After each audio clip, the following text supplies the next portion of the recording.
All right, welcome back to the channel. It's your boy Fanon, and in this video, we are going to share some information that Errol Spence Jr. shared last night after the Frank Martin fight, and to provide a little bit more clarity about why we're in the situation that we're in, getting this excellent fight in 2 weeks.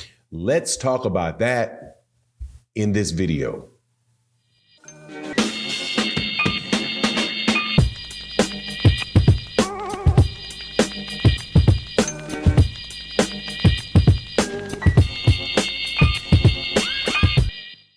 All right, welcome back to the channel. It's your boy Fanon, and in this video, we're going to be in the 147-pound division where Errol Spence Jr.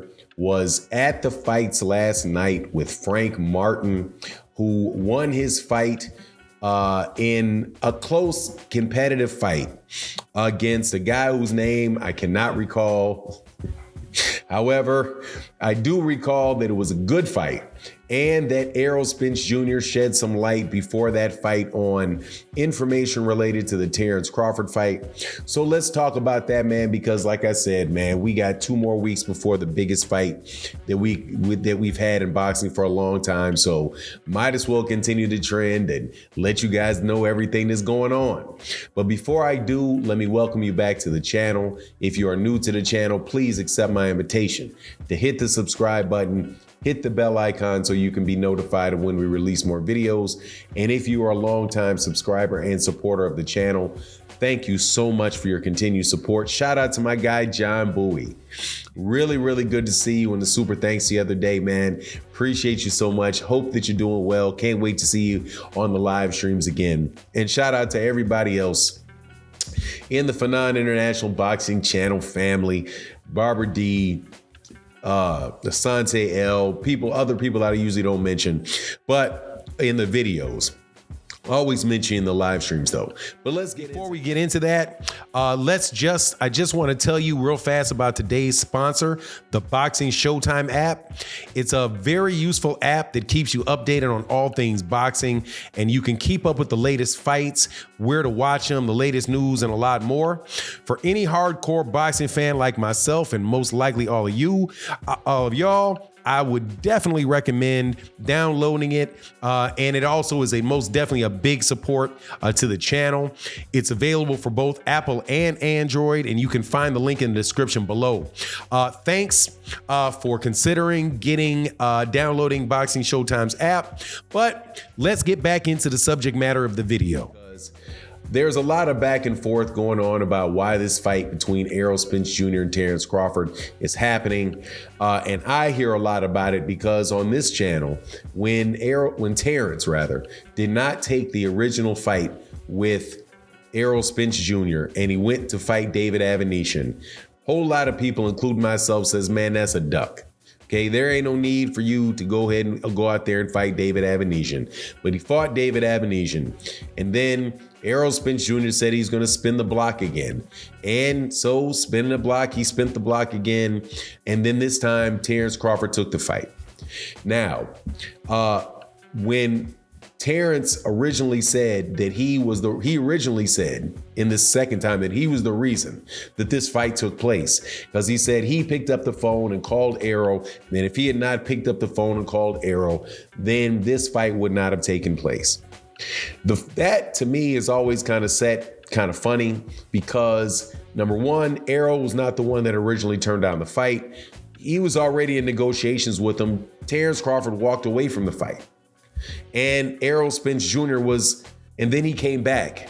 So I'm not quite sure, I guess you could say it's true that the guy that walked away is the reason it could have happened because he came back. But saying that you're the reason makes it sound like the other guy walked away, right? However, in this interview that Errol gave yesterday, more information was revealed that people in Errol Spence Jr.'s camp just wanted to be done with it and look, let's just move on. Let's go somewhere else because this guy doesn't want the fight. And in the midst of it, telling the story, he reveals that there's some pretty interesting things that he had to do. He's like, look, man, I gave up a lot of money. I'm the A side. I gave up a lot of money on the purse split. And he also said, just I would gave into a lot of really bizarre requests from Terence Crawford, like who walks out first, right? Now, Errol Spence Jr. has 3 belts. Terence Crawford has 1 belt. So they want to decide who is going to walk out last. It would obviously be the guy that has the 3 championships to 1, you'd think. Just like the purse split for the pay-per-view, you would think would go to the guy that sells the most tickets. But Terence Crawford was having none of that, or the fight was not going to happen. So now, in order to make the fight happen, Errol Spence Jr. has to agree to flip the coin. To flip the coin. And he said he doesn't know when the coin flip's going to happen, whether it's going to be at the weigh-in, whether it's going to be out the weigh-in or whatever. But we have to flip a coin to see who's going to walk out second. Now, let me tell you, man, if negotiating that and refusing to give in on that and get to the point where you got to flip a coin about that, dude, that is petty. That's all kind of new petty. All kind of new petty. And not the first, and one of the first times I've heard of a scenario where you have the A side and the guy that really is the big draw in the fight having to wonder whether or not having to give up all kind of stuff just to get a fight with the guy. Look, man, he walked away the first time because he said he didn't like the offer that he got. This time, Errol Spence Jr. apparently gave the man everything that he wanted within reason. He didn't say whether the purse split was 50-50 or what it was, but I have a suspicion that the purse split was probably somewhere around 50-50. Even though the only scenario that would happen is if Errol Spence Jr. gave into that. Because if Terence Crawford was the other way around, if Terence was the one that was doing 300,000 pay-per-views and filling out Texas Stadium, and he was really the guy, and he was the guy with 3 belts, man, ain't no way in the world Terence Crawford would be giving that stuff up. And the reason why I say that is because when Terence Crawford fought Sean Porter, he would not fight Sean Porter unless it went to a purse bid. And then the purse bid wind up being 60-40. Now, because he had to make him become a mandatory. And then after that, I don't know, is it a purse bid? No, I think they may have agreed to it after they became the mandatory. But when you become the mandatory, for the WBO, the purse split is like 75-25 unless you can prove that somebody is an exceptional circumstance and one of the guys in the fight is more of a big earner. And that wound up being the case. So it wound up being 60-40 for him. Bob Arum, for his part, has said that Terence Crawford is very difficult to deal with. And in fact said, as far as the fight with Errol and Terence, when Terence Crawford was no longer with Top Rank, he said, look, man, don't ask me about that anymore. That's not my headache anymore. Yeah, dog. So I don't know really if Terence is just that way with everything, or if he was just that way specifically with Errol Spence.